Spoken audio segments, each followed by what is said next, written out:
வாழ்க்கையில போராட்டத்தை சந்திக்க மாட்டேன்னு சொல்றீங்க. நீங்க போராட்டத்தை சந்திக்கும் பொழுதுதான் அந்த போராட்டத்துல கர்த்தர் உங்களுக்கு கொடுக்கிற வெற்றியை நீங்க சொந்த கொண்டாட முடியும். அந்த யுத்த களத்துல பிசாசு நம்ம எதிர்பார்த்து அங்க காத்திருக்கிறான். நாம தான் யுத்தம் பண்ண போகிறோம் என்று சொல்லி பிசாசு காத்திருக்கிறான். பிசாசுக்கு ஒரு அதிர்ச்சியான தகவல் என்னன்னா, கர்த்தர் வர போகிறார் யுத்தம் பண்ண. கர்த்தர் நமக்காக எழுந்தருள இருப்பார்.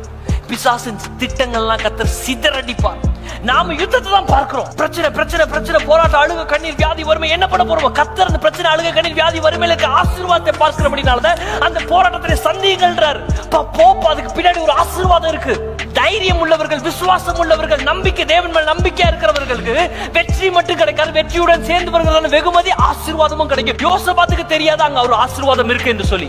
யோசபாத்துக்கு தெரியாது 3 நாட்கள் எதிராளியோட சேனைகள் இருந்த இடத்தை சூறையாட போகிறார்கள், கொள்ளையடிக்க போகிறார்கள். யோசபாத்துக்கு தெரியாது. ஒவ்வொரு யுத்தத்துக்கு பின்பதாகவும் கர்த்தர் அந்த யுத்தத்தில் பங்கு பெறுவார் என்று சொன்னால் அதுல ஒரு ஆசீர்வாதத்தை கர்த்தர் வைப்பார்.